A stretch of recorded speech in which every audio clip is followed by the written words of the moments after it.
नमस्कार दोस्तों, स्वागत है आप सभी का मिस्टर ईटीसी के एक नए वीडियो में। आज के इस वीडियो में हम बात करेंगे एक गुड़िया के बारे में। एक ऐसी गुड़िया जिसके बारे में ये कहा जाता है कि उस गुड़िया के अंदर भूत रहता है। हालांकि कहानी विश्वास करने लायक तो नहीं है। इस चैनल पे मैं आपको इंटरटेनमेंट देने की कोशिश करता हूँ जिसमें सच्चाई भी हो, लेकिन ये कहानी इतनी ज़्यादा पॉपुलर है, इतनी ज़्यादा लोगों के बीच में आ चुकी है, इसके ऊपर एक फिल्म भी बन चुकी है जिसका नाम था कॉन्जरिंग। तो कॉन्जरिंग नाम की एक फिल्म भी बन चुकी है। तो आप अंदाज़ा लगा सकते हैं कि ये कहानी कितनी ज़्यादा पॉपुलर है, कितनी ज़्यादा लोगों को पता है। और ये कहानी क्या है, जिनको नहीं पता उनके लिए मैं ये कहानी आज लेके आया हूँ। बहुत सारे लोगों ने रिक्वेस्ट किया था इस कहानी के बारे में और उन्होंने कहा था कि इस कहानी के बारे में बताइए, जो कुछ भी इस कहानी में घटित हुआ था और जो भी सारे इसके किरदार हैं उनके बारे में बताइए। ये कहानी है एक गुड़िया के बारे में, एक ऐसी गुड़िया जिसके अंदर भूत रहता था। वो गुड़िया कहीं से आती थी, कहीं गायब हो जाती थी, लोगों का कत्ल करती थी और बहुत सारी चीज़ें, लोगों पे हमला करती थी। बहुत सारी चीज़ें इस कहानी के बारे में जानना है। इस कहानी को पूरा मैं आपको बहुत जल्दी सुनाऊंगा, लेकिन उससे पहले मैं आपको बतला दूं, आप देख रहे हैं मिस्टर ईटीसी, मैं हूं विकास। ये कहानी आपको पसंद आएगी, ये वीडियो आपको पसंद आएगा तो चैनल को लाइक कर दीजिएगा, इस वीडियो को लाइक कर दीजिएगा, चैनल को सब्सक्राइब कर लीजिएगा। इस तरह की रोमांचक, अंधविश्वास से जुड़ी हुई, अंधविश्वास से भरी हुई और अंधविश्वास के खिलाफ इस तरह की वीडियो इस चैनल पे आती रहती है रोजाना। और आपको बतला दूं कि ये कहानी है मैक्सिको की। मैक्सिको एक देश है जो कि अमेरिका का पड़ोसी देश है। अमेरिका और मैक्सिको आपस में बॉर्डर शेयर करते हैं, यानी कि वो दोनों पड़ोसी देश हैं। ये उस देश की कहानी है जिसका नाम है मैक्सिको। मैक्सिको में एक इंसान रहता था जिसका नाम था जॉनी ग्रेल। जॉनी ग्रेल बच्चों के लिए कहानियाँ लिखा करता था, मतलब कि जो बच्चों के जैसी कहानियाँ होती थी, छोटी छोटी सी, इस तरह की वो कहानियाँ लिखा करता था। और अपने घर में अपनी छोटी बेटी, यानी कि लगभग उसकी बेटी 5 साल की थी, उस तरह की एक बेटी थी उसकी, जिसका नाम था मार्शला। वो अपनी बेटी के साथ, जॉनी अपनी बेटी मार्शला के साथ अपने घर में रहता था और बड़ी हंसी खुशी उनकी ज़िंदगी गुजर रही थी। घर में एक गार्डन था, तो वो उस गार्डन का वो देख रेख जॉनी अपने खाली समय में करता था। तो उसको साफ करना, ये करना, वो करना, तो इसी काम से वो एक दिन अपने गार्डन में जाता है। ये कहानी यहीं से स्टार्ट होती है। और गार्डन में जा कर के साफ सफाई कर रहा होता है तो उसको दिखता है कि गार्डन में एक गुड़िया पड़ी हुई है। ये गुड़िया औसत से थोड़े बड़े साइज की थी, लगभग 2-2.5 फुट 3 फुट साइज की थी ये गुड़िया। और देखने में नॉर्मल सी गुड़िया लग रही थी, लेकिन ये काफ़ी पुरानी गुड़िया थी। मतलब ये ऐसा नहीं लग रहा था कि ये कोई आज के ज़माने की गुड़िया है। और इसका जो पहनावा ओढ़ावा था वो भी काफ़ी पुराने ज़माने का लग रहा था। और दूसरी बात, ये काफ़ी गंदी थी।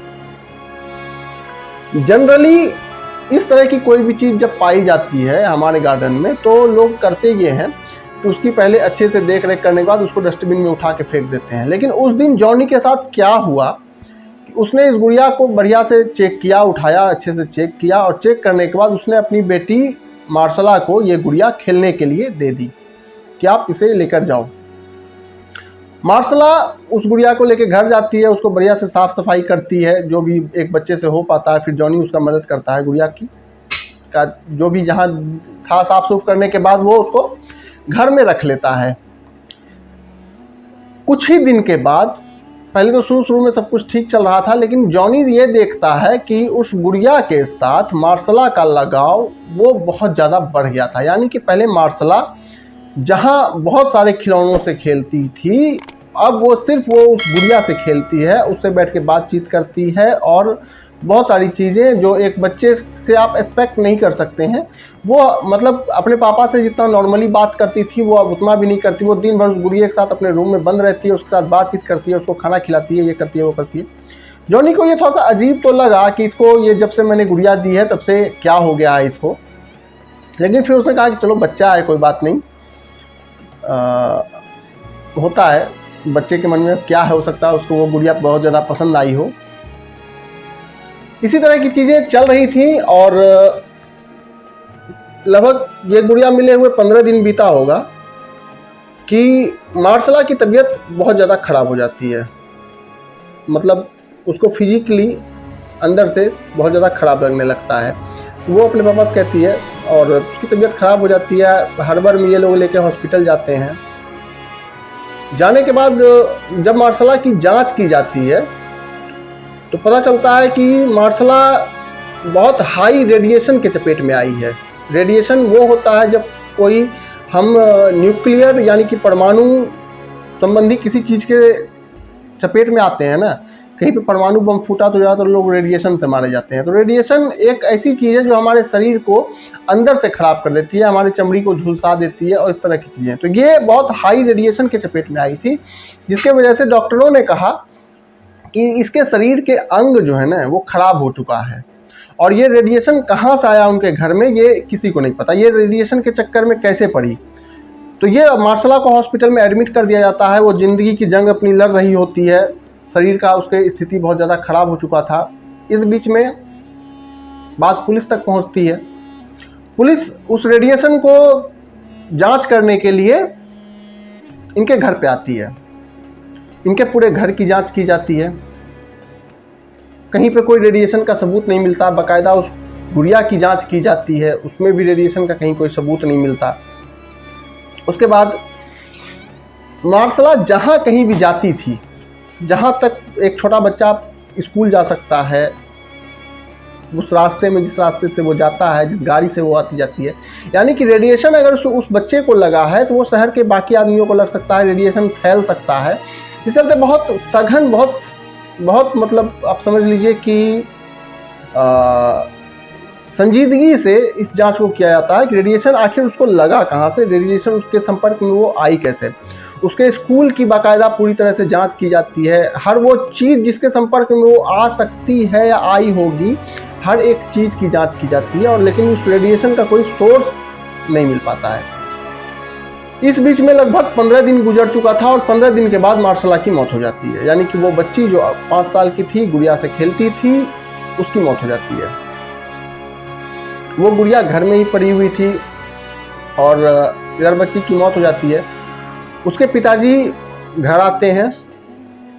घर आकर के उन्होंने पूरे घर की फिर से, क्योंकि 15 दिन से वो अपने बच्ची के साथ थे, बाहर थे, घर आके पूरी घर की साफ सफाई करते हैं। तो वो देखते हैं कि उनको ऐसा आभास होता है कि वो गुड़िया मुझे नज़र नहीं आ रही कहीं। बाकायदा वो उस गुड़िया को खोजते हैं। खोजने के लिए उन्होंने बहुत पूरे घर को छान मारा, अपने बगीचे की छानबीन की, ये की, और इस तरह का भी नहीं था कि घर में कोई चोरी हुई हो या इस तरह का कोई टूटा फूटा चीज़ भी नहीं था। सब कुछ नॉर्मल था, सारे सामान सही जगह पर रखे हुए थे, बस वो गुड़िया गायब थी। और जिस समय वो घर से गए थे, वो गुड़िया उन्होंने याद से जो उस गुड़िया के रखने का जगह था, मार्सला का रूम, तो मार्सला के रूम में रख दिया था। वो गुड़िया उस रूम से ही गायब थी और इधर मार्सला का मौत हो चुका था। इसके बाद जॉनी ग्रील जो है वो उस गुड़िया के ऊपर एक कहानी लिखते हैं, और उस कहानी को उन्होंने बहुत सिंपल तरीके से लिखा। उन्होंने बस वो लिखा जो उन्होंने उस गुड़िया के साथ रह करके महसूस किया कि एक अजीब सा अट्रैक्शन उस गुड़िया में है। वो गुड़िया किसी को भी अपनी तरफ मोहित कर सकती है, खींच सकती है अपने बारे में, किसी को भी, मतलब अपने अच्छाई, अपने यूज के लिए वो किसी को भी अपनी तरफ सम्मोहित कर सकती है। इस तरह से उन्होंने लिखा। उस गुड़िया का उन्होंने पहली बार नाम दिया एनाबेल। ये गुड़िया एनाबेल के नाम से फेमस हो गई। उन्होंने उस गुड़िया की फ़ोटो भी उस बुक में लगाई और वो बुक बहुत ज़्यादा पॉपुलर हो गई और लोग उस गुड़िया को खोजने के लिए अपने स्तर से प्रयास करने लगे। जो जहाँ रहता था, जो भी उस बुक को पढ़ता था, उनको पता था कि ये गुड़िया गायब हो चुकी है, तो वो जहाँ भी जाता था उसके दिमाग में एक रहता था इस तरह की कोई भी चीज़ अगर नज़र आएगी तो मैं उसे देखूंगा। लेकिन किसी के भी हाथ वो गुड़िया नहीं लगी अगले 3 साल तक। 3 साल वो गुड़िया कहाँ गई किसी को नहीं पता। एक दिन अचानक एक बूढ़ी औरत एक पॉन शॉप में जाती है, एक एंटीक शॉप में जाती है जहां पे एंटीक चीजें बिक रही होती हैं। वो उसकी बेटी साथ में रहते थे। उसकी बेटी एक बड़ी लड़की थी, उसकी एज उसकी बेटी की उस समय में लगभग 20-22 साल की उसकी लड़की थी, इकलौती लड़की थी और कोई था नहीं उनका दुनिया में। और उस बेटी का जन्मदिन था। तो उन्होंने अपनी बेटी के लिए कुछ एंटीक चीज़ें खरीदने के बारे में सोचा और एंटीक शॉप में चली गई। वो वहाँ जाके एंटीक्स वो देख रही थी तो उसकी नज़र इस गुड़िया पे पड़ती है। एक गुड़िया पे पड़ती है जो कि ये गुड़िया थी। वो बूढ़ी जो ओल्ड लेडी थी वो उस गुड़िया के बारे में कभी ना पढ़ी थी ना जानती थी। तो उसने दुकानदार से पूछा कि ये गुड़िया कैसी है, इसे आप क्यों बेच रहे हैं और इसका क्या दाम है। तो वो दुकानदार आया, उसने कहा कौन सी गुड़िया। वो वहाँ पे आता है, देखता है कि वहाँ पे एक गुड़िया रखी हुई है। तो वो कहता है कि अरे ये गुड़िया तो हमारी नहीं है, हम इस गुड़िया के बारे में कुछ जानते भी नहीं हैं, आपको ये गुड़िया चाहिए क्या। तो बूढ़ी ने कहा हाँ देखने में अच्छी लग रही है, तो मैं चाहती हूँ कि मैं इसे अपनी बेटी को गिफ्ट कर दूँ। तो उसने कहा कि यार ये हो सकता है कि ये किसी कस्टमर की छूट गई हो, एक काम करिए आप इसे ले जाइए, ठीक है, अगर कोई खोजने के लिए आता है तो मैं उसे आपका एड्रेस दे दूंगा, आप उसे ये गुड़िया लौटा देना, अगर कोई नहीं आता है तो आप रख लेना। तो इन्होंने वो गुड़िया ले ली उससे और ले करके अपनी 22 साल की लड़की को गिफ्ट करने के लिए चली गई। वो जो लड़की थी इनकी, उसका नाम था डोना। डोना ने वो गुड़िया इनसे ले लिया। डोना को उन्होंने बर्थडे पे वो गुड़िया प्रेजेंट कर दी। वो गुड़िया को ले करके डोना बाहर रह करके, कहीं और रह करके पढ़ाई करती थी, अपनी माँ के साथ रहती नहीं थी। वो किसी कॉलेज में पढ़ाई कर रही थी, मेडिकल की स्टूडेंट थी। वो लेकर के अपने हॉस्टल चली जाती है उस गुड़िया को और अपने हॉस्टल के रूम में उस गुड़िया को रखने लगती है। 1-2 दिन में ही डोना को ये समझ में आ जाता है कि ये गुड़िया में कुछ तो अजीब है। अजीब का मतलब ये कि ये गुड़िया नॉर्मल बिहेव नहीं करती। मतलब अगर मैं अपने रूम को बंद करती हूँ और इस गुड़िया को ले बेड पे रख के चली जाती हूँ तो ये मुझे ज़मीन पे पड़ी हुई मिलती है। अगर मैं इसे अलमारी पे रख देती हूँ तो ये मुझे कहीं और बेड पे पड़ी हुई मिलती है, कुर्सी पे पड़ी हुई मिलती है। मतलब जब मैं इसे रख के जाती हूँ और जब मैं आती हूँ तो ये गुड़िया का लोकेशन जो है, ये गुड़िया का पोजीशन जो है वो चेंज हो जाता है। लेकिन फिर उसको लगा कि हो सकता है मेरा वहम हो, तो उसने इस चीज़ पर कभी ध्यान नहीं दिया। ये कहानी है 1970 की, जब डोना मेडिकल की पढ़ाई कर रही थी मैक्सिको में। उसकी एक फ्रेंड, उसके 3 दोस्त जो खास थे, जो उस हॉस्टल में रहते थे, तो उन तीनों में से एक थी लूनी। तो लूनी नाम की जो वो लड़की थी जो डोना के साथ ही पढ़ाई कर रही थी, उसी हॉस्टल में उसके बगल वाले कमरे में रहती थी और ज़्यादातर ये लड़कियां साथ में रहती थी। लूनी को वो डॉल बिल्कुल भी पसंद नहीं थी। पता नहीं क्यों उसको उस गुड़िया को देख करके कुछ अजीब सा लगता था कि ये गुड़िया ठीक नहीं है। वो अक्सर डोना को इस गुड़िया के खिलाफ भड़काती थी और कहती थी कि इस गुड़िया को फेंक दो, ये बहुत पुरानी टाइप की गुड़िया है और वो हो सकता है इसके अंदर कोई गंदगी भी हो और ये मुझे देखने में भी ठीक नहीं लगती है, तो इसे फेंक देते हैं। तो इस तरह की चीज़ें अक्सर होता था। एक दिन क्या हुआ कि डोना ने अपने सोचा कि इस गुड़िया का जो ये पोजीशन चेंज होने वाला जो मुझे शक है, इसको ट्राई करके देखते हैं कि क्या ये वाकई में होता है कि या ये सिर्फ मेरा वहम है। तो एक दिन उसने दिमाग में ही अपने ये सोचा और उस गुड़िया को अपने रूम के अंदर बने हुए कांच की अलमारी में ताला बंद करके रख दिया। उसके बाद उसने अपने रूम को लॉक किया, मेन गेट को लॉक किया और अपने कॉलेज चली गई। दिन भर कॉलेज में पढ़ने के बाद वो जब लौट के आती है तो वो गुड़िया उसे अपने रूम के गेट के बाहर यानी कि बालकोनी में बैठी हुई यानी कि रखी हुई मिलती है। उसे देख करके बहुत ताज्जुब होता है कि मेरा रूम और ताला बाकायदा लगा हुआ है। फिर वो उस ताले को खोलती है, गुड़िया को लेकर अंदर जाती है, वो उस अलमारी को जाती है देखने के लिए, तो उस अलमारी का भी ताला बाकायदा लगा हुआ है। ये गुड़िया बाहर आई कैसे?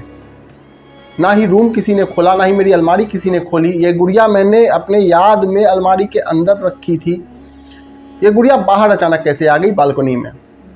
तो डोना के मन में एक वहम जरूर हो गया इस गुड़िया के अंदर कि उस गुड़िया के अंदर कुछ अजीब सा है। दिन बीत रहा था, 2-4 दिन और बीता। इस बीच में क्या हुआ कि एक दिन डोना को अपने रूम में उसके बेड पे ये गुड़िया पड़ी हुई थी और उस गुड़िया के बगल में ही, उस गुड़िया के पास ही चमड़े के पन्ने पड़े हुए थे, पतले पतले चमड़े के पन्ने, और उसके ऊपर हेल्प मी लिखा हुआ था। हेल्प मी यानी कि मेरी मदद करिए। डोना को बहुत अजीब लगा। अजीब ये लगा कि पहली बात तो चमड़े का पन्ना आज के समय में कहीं भी यूज नहीं किया जाता। आज से 100, 200, 500 साल पहले, जिस समय पेपर का आविष्कार नहीं हुआ था, उस समय चमड़े के पन्ने यूज किए जाते थे। दूसरी बात, वो जो लिखावट थी वो बड़ी आड़ी टेढ़ी थी। मतलब कोई ऐसा नहीं है कि कोई समझदार आदमी ने, पढ़े लिखे आदमी ने वो लिखा हो। वो लगता है किसी छोटे बच्चे ने, किसी 2 साल, 3 साल, 4 साल के बच्चे ने आड़े टेढ़े तरीके से उसको लिखा हो, हेल्प मी। उसने वो गुड़िया को संभाल के रख दिया। उसी के बगल में वो पेपर फिर से अलमारी में, जो वो उस गुड़िया को रखने का जगह था, उस जगह पर वापस उन दोनों सामान को बंद कर दिया।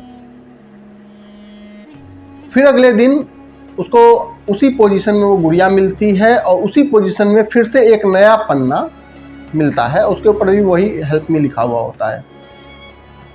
वो सारे पन्ने को जमा करती गई और बाकायदा उसको उसी अलमारी में गुड़िया के बगल में रखती चली गई। टोटल 7 पन्ने जमा हुए। 7 दिन के, एक रोज एक मिलता था, तो 7 दिन में 7 पन्ने उसको मिले। इसी तरह की चीज़ें चल रही थी। और एक दिन होता क्या है कि अपने डोना जो है वो अपने दोस्त के रूम में थी, एक तीसरे दोस्त के रूम में, और इन तीनों का रूम जो था सहेलियों का, वो अगल बगल में ही था। तो वो किसी तीसरे दोस्त के रूम में थी और लूनी जो इस डोना की दोस्त थी वो अपने रूम में थी, जिसका रूम डोना के रूम से सटा हुआ था। और लूनी के रूम से उसके वो तीसरे फ्रेंड का भी रूम सटा हुआ था। तो और डोना जो है वो उस रूम में बैठी हुई थी। लूनी को डोना के रूम से चीखने की आवाज़ आती है, कि कोई लड़की के जोर से चीखने की आवाज़, कि मुझे बचाओ करके। लूनी अपने रूम से भागती है। उसे लगता है कि हो सकता है कि डोना को कोई प्रॉब्लम हो, डोना को कुछ हुआ हो। वो भागते हुए डोना के रूम में जाती है। डोना का रूम का गेट खुला हुआ था। अंदर जाती है, देखती है कोई नहीं। वो गुड़िया अपने डोना के बेड पे पड़ी हुई है। डोना उस गुड़िया को देखती है, लूनी उस गुड़िया को देखती है और उसके बाद उस रूम से लूनी के चीखने की आवाज़ डोना तक को सुनाई देती है, जो तीसरे रूम में बैठी हुई थी। और ये बहुत ज़्यादा ज़ोर से, इसको लगता है किसी कोई मार रहा है। लूनी को आवाज़ सुनाई पड़ती है। लूनी वहाँ से दोनों भागती हुई आती है, देखती है कि डोना भागती हुई आती है और देखती है कि लूनी जो है वो नीचे ज़मीन पे पड़ी हुई है और उसके पूरे शरीर पे चोट का निशान है, बाकायदा खून निकल रहा है और इस तरह की चीज़ें होती हैं।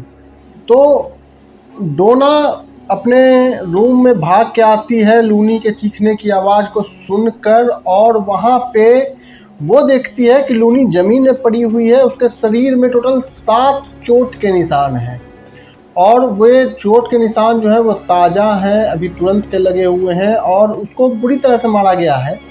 वो वहाँ पे ज़मीन पे बेहोश पड़ी हुई है।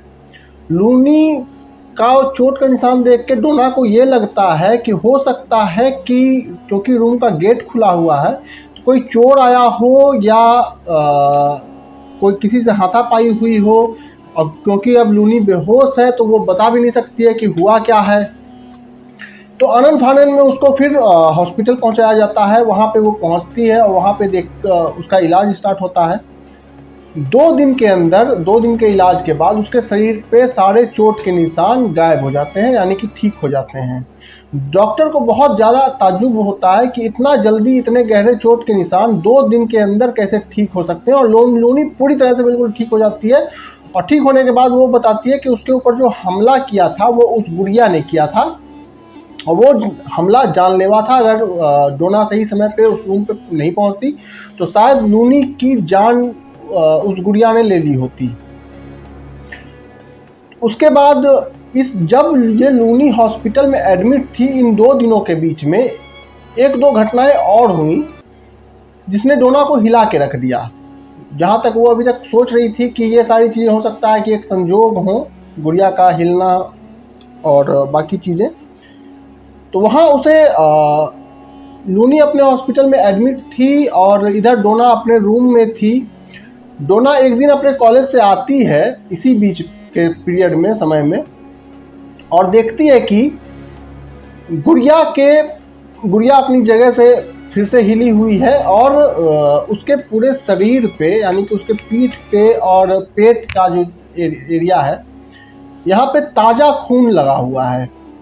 और वो खून जो है वो ऐसा नहीं है कि कोई बहुत देर का सूखा हुआ खून है, वो बिल्कुल ताज़ा खून है, एक आध घंटे मुश्किल से। तब क्योंकि डोना मेडिकल की स्टूडेंट थी, उसने तुरंत उस खून के सैंपल को उठाया और जांच की, तो पता चलता है कि ये जो खून है ये किसी इंसान का खून है।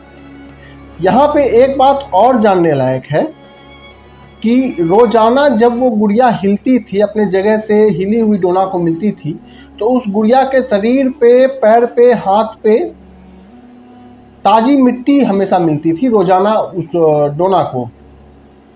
ऐसा लगे कि वो गुड़िया कहीं से चल फिर के आई है या फिर वो गुड़िया को कोई ले जा करके मट्टी में रगड़ा है।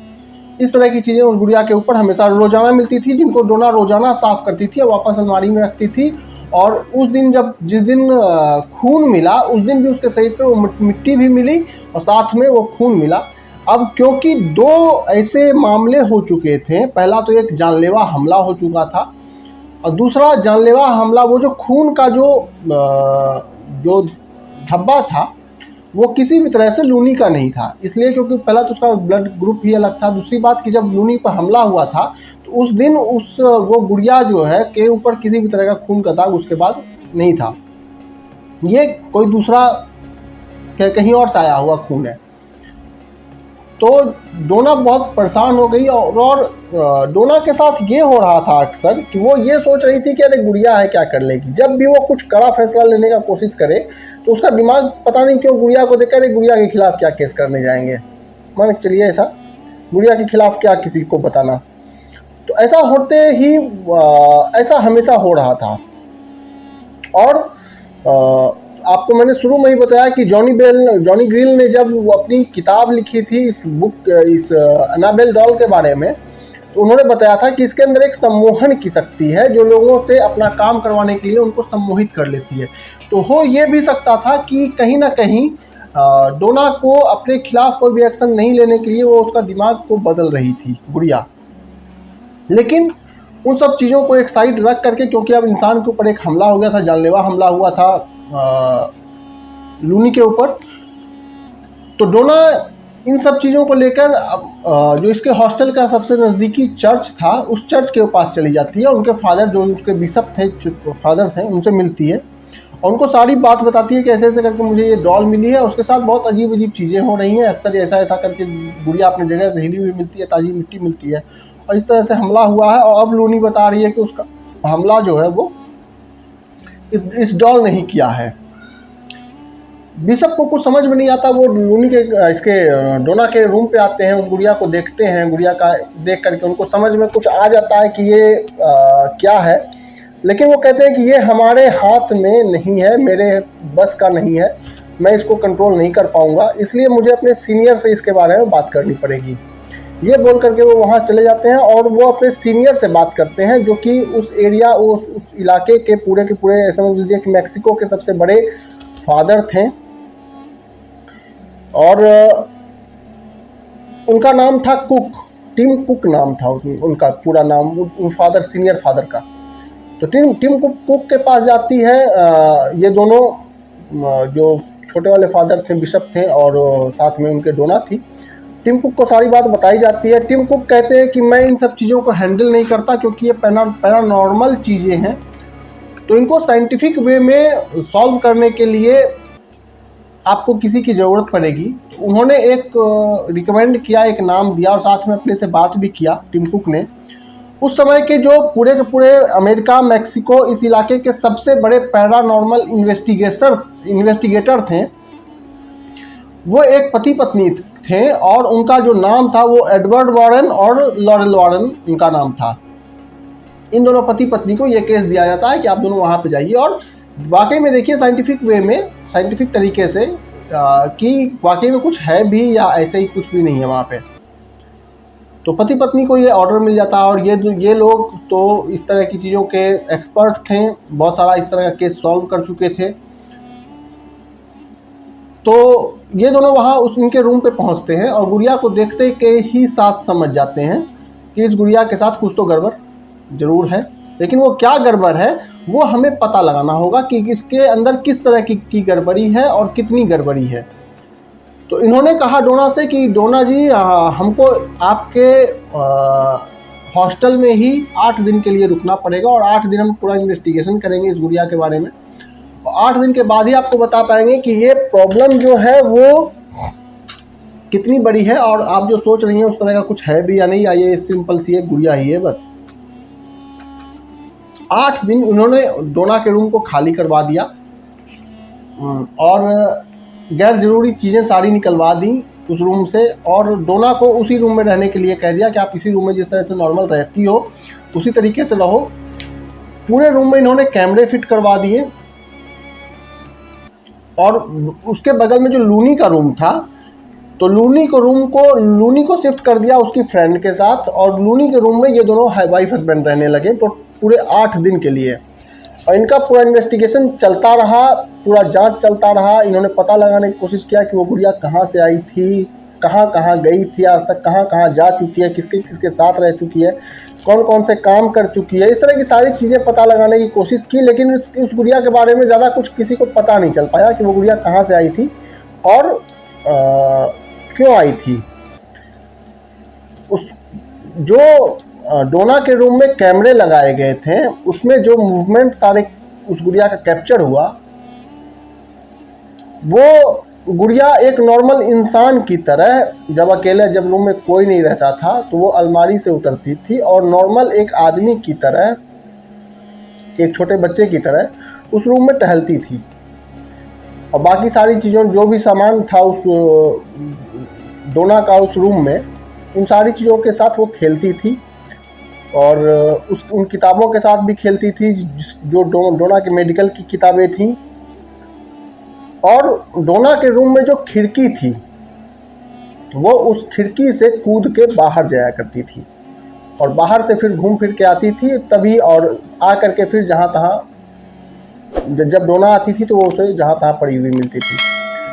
तो ये सारी चीज़ें देखने लेने के बाद जो हमारी वॉरेन फैमिली थी, वॉरेन कपल थे, वाइफ हस्बैंड थे, जो इन्वेस्टिगेटर थे इस केस के, उन्होंने रिपोर्ट बनाया और बाकायदा चर्च को लिखित में दिया कि ये जो डॉल है ये हॉन्टेड है, और इसके अंदर जो आत्मा है, इसके अंदर एक आत्मा रहती है जो कि बहुत ही ज़्यादा ताकतवर और शैतानी आत्मा है, और वो डोना को बहुत ज़्यादा पसंद करती है।